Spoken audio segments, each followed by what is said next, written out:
보육교사는 완전 쓰레기 업종이라고 생각합니다.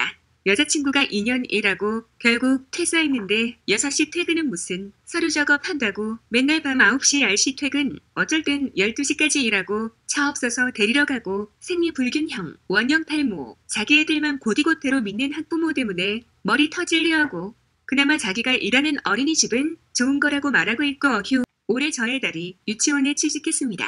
3월 2일부터 학기 시작이지만 일주일 일찍 사전 투입되어 일을 시작했습니다.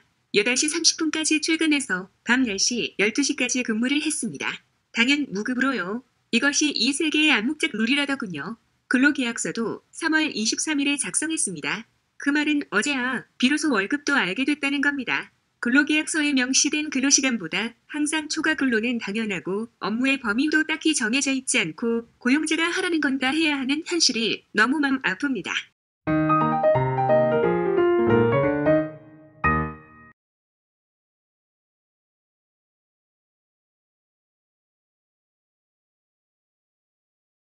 안녕하세요. 라운몬테소리입니다.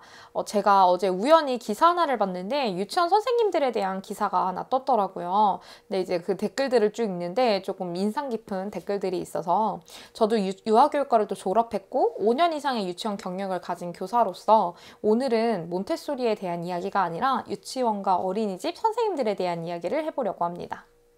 여러분은 유치원 선생님 하면 어떤 이미지가 조금 떠오르세요? 뭔가 친절하다? 아니면 잘 웃는다? 이런 좀 따뜻한 이미지들이 많이 떠오르실 거라는 생각이 들어요. 좀 천진난만한 아이들과 매일매일을 함께 하다 보니까 일부 이제 많은 분들이 보시기에는 굉장히 에너지가 넘치는 사람들이구나, 힘이 넘치네 라고 생각을 하실 수도 있을 것 같아요. 그치만 현실은 이렇게 따뜻하지만은 않습니다. 우선 유치원 선생님의 하루 일과를 먼저 살펴보도록 할게요. 출근 시간 같은 경우 보통은 이제 7시 20, 30분 정도에 이제 당직 교사가 먼저 출근을 합니다. 그다음에 전체 선생님들은 이제 8시 전후로 출근을 마치게 되고요. 이렇게 모든 선생님들이 모이면 한 자리에서 오전 회의라는 걸 진행할 거예요. 근데 이때는 당일날 진행돼야 되는 뭔가 조례 사항이라던가 아니면 안전 교육에 대한 얘기들 아니면 뭐 행사가 있으면 그거에 대한 간단한 브리핑 정도가 진행이 될 거예요. 선생님들이 이제 교실로 올라가시게 되면 아이들이 9시 전후로 등원을 하게 되는데 등원을 한 다음에는 뭐 자유롭게 간식을 먹기도 하고 수첩 정리를 하기도 하고 그다음에 이제 원하는 선택을 골라서 시작하게 돼요. 이렇게 자유선택 활동을 마치면 오전에 이제 대소그룹 활동을 하나 간단하게 하고 보통 점심을 먹겠죠. 12시에서 이제 1시 정도 점심을 먹고 나면 이후에는 보통은 이제 신체를 많이 활용할 수 있는 그런 활동들을 계획하고 있어요.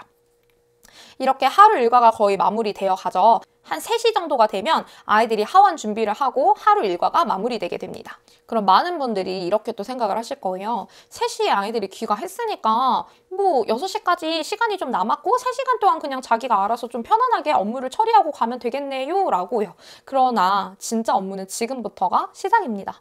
3시에 아이들이 귀가하게 되면 그때부터 같이 내려가서 이제 하원 차량 지도를 시작하게 돼요. 그런데 이것도 마찬가지로 뭐 그냥 차에 앉았다가 나갔다 들어오는 거니까 좀 쉬어가는 시간 아닐까요? 라고도 말씀을 하시는데 사실 저희가 점심도 제대로 먹지 못하고 또 오전 오후에 애들과 함께 하면서 그 쏟은 에너지가 굉장히 상당하잖아요. 근데 아이들이 그렇다고 해서 차량에서 좀 쉬어가는 건 절대 아닙니다. 끊임없는 이런 질문 세례에 막 응답도 해줘야 되고 또 내리는 아이들 집에 도착할 때마다 내렸다 탔다를 반복하면서도 안에 있는 아이들이 좀 다치지 않을까? 이런 안전에 좀 신경을 곤두세우다 보면 이 차량 지도가 정말 시간과 에너지 소비가 상당합니다. 이렇게 돌고 나면 한 1시간 정도가 소요되고 딱 들어왔을 때 평균적으로 한 4시 정도가 되더라고요.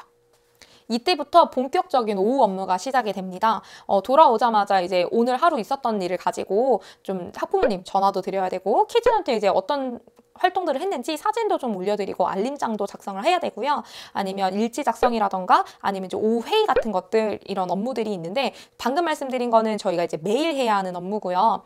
추가적으로 이제 달에 한 번 정도 있는 행사가 추가가 되면 이런 회의 사항도 조금 더 많아지고 길어지기도 하고 조금 더 많이 자주 모여야 되는 상황이 생기고 또 크고 작은 행사 준비를 하다 보면 정말 6시가 훌쩍 넘더라고요. 아직 다음날 수업 준비를 하지도 못했는데 말이에요. 칼퇴는 절대 불가능합니다. No! God, please, no! No! 제가 유치원에서 근무하면서 정말 이런 것만 바뀌어도 유치원 선생님들의 업무가 정말 훨씬 더 수월해질 수 있겠다라고 생각한 몇 가지가 있었는데요. 보통 점심시간 같은 경우는 4, 50분 정도를 이제 계획을 하고 시작을 합니다. 그래서 아이들 배식을 다 하고 나면 선생님들은 아이들이 이제 밥을 먹는 동안 짧게 식판이라던가 수저 같은 것들, 그다음에 아이들 자세 같은 것들을 한 번 더 점검을 해줘야 되기 때문에 점심시간이 딱 되었다고 해서 선생님들이 바로 식사를 하실 수는 없습니다. 또 밥을 먹다 보면 아이들 추가 배식이 필요한 경우도 있고, 아니면 좀 쏟는 경우도 있고, 아니면 너무 늦게 먹어서 좀 도움이 필요한 경우 등 이런 여러 가지 상황이 생기기 때문에 선생님들이 조금 마음 편하게 식사를 하시기는 좀 어려운 상황이에요. 특히 저는 음식 먹는 속도가 조금 느린 편이어서 처음에는 이 속도에 맞추려고 막 빨리 먹다가 체하기도 하고 어떤 날은 아예 먹지 못하는 경우도 있었던 것 같아요. 호주나 캐나다 유치원에서 근무해보신 지인들의 이야기를 들어보면 거기는 이제 딱 최소 30분의 완전한 휴식 시간이 이 점심시간이 딱 보장이 되어 있다고 하더라고요. 이 시간이 되면 30분만큼은 유치원 업무를 완전히 잊어버리고 본인의 시간에 이제 밥을 먹기도 하고 휴식을 취하기도 하고 아니 또 잠깐 잠을 잘 수도 있다고 해요. 저는 이 점이 정말 부러웠습니다. 저희 한국에서 아이들과 정말 하루 종일 시간을 보내다 보면 이게 진짜 보통 힘든 일이 아니었거든요. 제 지인 중에 한 남자분께서 이런 이야기를 하시더라고요. 이번에 이제 결혼하고 아기를 낳으셨는데 본인은 아이를 조금 키워보시니까 군대 2년과 육아 둘 중에 하나를 선택하라고 하면 군대 2년을 선택하겠다고 하시더라고요. 물론 저는 군대를 다녀온 적이 없기 때문에 그 힘듦을 이제 비교할 수는 없겠지만 직접 다녀오신 분께서 그렇게 이야기하실 정도로 아이들을 돌보는 건 정말 힘든 일입니다. 그런데 저희 유치원 선생님들 하루에 한 명이 아니라 20명이 넘는 아이들을 케어하고 계시잖아요. 이거 정말 신체적으로, 정신적으로 정말 힘이 든 일입니다. 게다가 점심시간에 제대로 쉬지도 못하시고 식사도 제대로 못하다 보니 의욕과 힘이 떨어질 수밖에 없기 때문이에요. 개인적으로는 아이들이 이제 집에서 도시락을 싸오는 게 참 이상적이지 않을까라는 생각이 들더라고요. 그렇게 함으로써 유치원에서는 좀 배식에 들어가는 불필요한 시간들을 좀 줄일 수 있기도 하고 요즘은 특히나 알러지 심한 친구들이 좀 많기 때문에 이런 거에 대한 위험도 좀 줄이면서 아이들이 진짜 먹을 수 있는 음식을 가지고 와서 즐겁게 식사할 수 있도록 하는 것이 굉장히 좋을 거라는 생각이 들었어요. 앞서 말씀드렸듯 한 선생님이 맡아야 되는 아이들의 수는 최소 20명이 넘습니다. 근데 아시다시피 저희 어른들 20명만 모여 있어도 정말 힘들고 어떻게 하자고 이야기했을 때 그런 의견이 하나로 모아지기가 굉장히 힘들잖아요.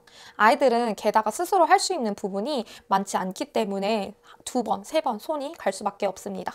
또 선생님들은 각 반 아이들을 정말 내 자식처럼 사랑으로 돌보고 계시다 보니까 하나라도 더 좋은 거 해주고 싶고 더 많이 해주고 싶고 뭔가 양질의 교육을 해주고 싶어 하세요. 그렇지만 너무 많은 숫자는 디테일한 양질의 교육을 방해할 때가 많더라고요. 아이들과 더 많은 이야기를 나누고 싶고 한 아이 한 아이의 이런 이야기들을 오랫동안 귀담아 들어주고 싶지만 선생님은 혼자고 아이들이 너무 많다 보니 이 아이들의 이야기를 하나하나 들어주기는 정말 불가능합니다. 또 아이들의 성향상 어떤 아이들은 선생님 제가 지금 이런 일이 있었는데요 라고 이야기를 하는 친구들도 있지만 먼저 다가오지 않는 친구들이 있어요. 그런 친구들은 선생님의 손을 기다리고 있습니다. 한 선생님당 아이들을 10명 정도로 혹은 한 반에 들어가시는 선생님들의 수를 조금만 늘려도 이 반에 있는 모든 아이들이 소외되지 않고 또 넘치는 사랑을 받을 수 있을 거란 생각이 듭니다. 자, 그렇다고 해서 지금 혼자 반을 운영하고 계신 모든 선생님들이 아이들에게 부족한 사랑을 주고 있다는 얘기는 절대 아닙니다. 전국에 있는 모든 선생님들은 정말 자기 아이처럼 이 몸과 마음을 쏟아서 진짜 열정으로 일을 하고 계실 거예요. 저도 그랬고요. 현실적으로 가능할진 모르겠지만 한 반에 숫자가 조금만 더 줄고 혹은 한 반에 들어가시는 선생님의 수가 조금만 올라가도 이 업무의 질이 훨씬 더 향상될 거라는 생각이 듭니다. 또 작성해야 될 서류들이 굉장히 많습니다. 연간, 월간, 주간, 일간, 또 뭐 안전교육 일지 등등 이것 말고도 사실 알아야 될 서류들이 굉장히 많아요. 이것이 필요하기도 하고 이렇게 작성을 해야 되는 이유도 있겠지만 오히려 시간을 너무 많이 빼앗고 있기 때문에 선생님들이 다음날 수업을 준비하거나 교실을 관리하는 데 방해가 된다는 생각이 들더라고요.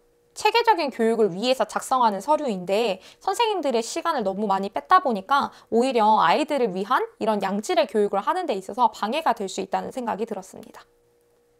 어떤 분이 저한테 그런 이야기를 하시더라고요. 아니 무슨 코 흘리게 애들 수업 준비하면서 그렇게 열심히 하냐.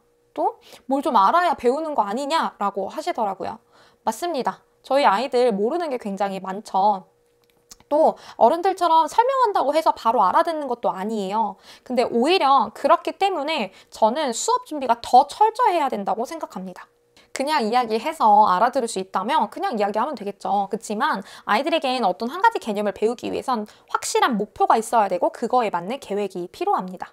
또 아이들이 어떤 것을 배울 때는 흥미를 또 느껴야 하기 때문에 저희가 늘 같은 방식으로만 가르치는 게 아니라 뭐 이야기 나누기를 통해서 배우기도 하고 동화나 동시, 동요 같은 것을 통해서 배우기도 하고 아니면 뭔가 신체 활동이라던가 게임을 통해서 이것을 배우기도 합니다. 지금 저희 선생님들이 매일매일 확인해야 되는 이런 서류 작업들이 조금씩만 간소화되더라도 저희 선생님들이 아이들을 위해 정말 이 양질의 교육을 위해서 쏟을 수 있는 시간이 조금 더 확보되지 않을까 하는 생각이 들었습니다. 전에 유치원 선생님들에 대한 어떤 기사가 떴는데 거기 이제 한 댓글이 달렸어요. 근데 제가 이제 그걸 좀 우연히 읽게 됐는데 거기에 내용이 뭐 아이들 똥 닦아주고 밥 먹여주는 업무가 단데 뭐가 힘들어서 돈을 더 달라고 하냐라는 내용이었어요. 근데 제가 그거를 읽다가 정말 너무 서운하다라는 생각이 들더라고요. 한국에 있는 유치원 선생님들은 정말 슈퍼맨이에요. 거의 못하는 게 없습니다. 글씨도 잘 써야 되고요. 웃기도 잘 웃어야 되고요. 무거운 거 번쩍번쩍 들어야 됩니다. 정말 어떤 달에는 행사 때문에 풍선을 정말 몇백 개씩 묶느라고 손이 다 부르틀 때도 있어요. 학부모님 앞에서는 정말 늘 친절하면서도 당당하게 할 이야기를 다 해야 되고 아이들에게는 친절하면서도 단호한 선생님이 되어야 되기 때문이에요. 하루에 휴식 시간이 보장되어 있는 것도 아니고 쉴 틈 없이 일합니다. 그렇다고 업무의 강도가 그렇게 약한 편도 아니고요. 한 달에 2주 정도는 정말 최소 9시까지 야근을 했었는데 야근 수당도 없었습니다. 이렇게 한 달을 꽉 채워서 근무를 하시고 받으시는 월급은 수당을 제외하고 나면 이제 평균적으로 한 170에서 180만 원 정도를 받게 돼요. 나라에서는 이제 처우 개선비라는 걸 주고 있기는 한데 뭐 여기서 저희가 뭐 사학연금이라던가 보험료를 제하고 나면은 정말 선생님들이 업무의 이런 강도에 비해서는 정말 아쉬운 수준의 급여라고 생각이 됩니다. 오래 일하신 분들 보면 손목이나 발목, 허리 이런 데 디스크는 기본이고요. 밥을 제때 잘 못 드시기 때문에 정말 위에 병이 생기기도 하고 또 화장실을 저희가 원할 때마다 빠르게 갈 수 있는 현장이 아니다 보니까 그런 거에 따른 병이 생기기도 하고 심한 경우에는 이제 과한 스트레스로 인해서 뭔가 이제 불임이라던가 유산에 대한 문제가 생기기도 했었습니다. 해외에서 그 유치원 선생님으로서 일하고 있는 지인의 얘기를 좀 들어보니까 유아교육의 선진국이라고 하는 캐나다, 뭐 호주 같은 곳들도 3D 업종으로 이 직업이 분류가 된다고 해요. 그래서 자체적으로는 좀 선호되지 않는 직업이라고 하는데 그래도 점심시간 보장되고 5시만 칼퇴하고 수당의 개념도 굉장히 잘 되어 있기 때문에 한국보다 업무의 강도가 훨씬 약한데도 불구하고 급여 수준이 좋더라고요. 한국에서 유치원 선생님으로 근무하시다가 외국으로 취업하신 분들을 보면 한국 선생님들 손재주가 좋아서 정말 그 외국에 있는 유치원에서 날아다닌다고 하시더라고요. 원래 하던 수준으로만 하고 있는데도요. 이렇게 능력 좋은 선생님들이 한국에서는 제대로 대우받지 못하고 있으니 정말 아쉽습니다. 아이들이 태어나서 처음으로 만나는 선생님이 유치원 선생님이잖아요. 그런데 이런 우리 선생님들이 진짜 이 열악한 근무 환경 때문에 웃음을 잃게 된다면 분명 우리 아이들의 그런 교육에도 영향이 갈 수밖에 없을 거예요. 사실 매번 일하는 순간순간마다 어려움은 찾아옵니다. 또 근무 강도가 높아지면서 지치는 순간이 굉장히 많이 찾아와요. 그렇지만 우리 아이들 사랑하는 마음 하나로 정말 계속할 수 있는 직업이 아닌가 생각이 듭니다. 너무 힘들다가도 아이들의 웃음 한 번에 정말 피로가 싹 녹기도 하고 그렇게 열심히 일을 하고 나서 퇴근을 해서도 아이들의 이야기로 정말 시간 가는 줄 모르는 우리 선생님들에게는 감사합니다라는 말 한마디가 정말 큰 힘이 되고 또 하루를 다시 시작할 수 있는 원동력이 되는 것 같아요. 오늘도 고생하고 계시는 우리 선생님들에게 따뜻한 한마디 건네보시는 건 어떨까요? 다음 시간에도 즐겁고 유익한 몬테소리 이야기로 찾아오도록 하겠습니다. 감사합니다.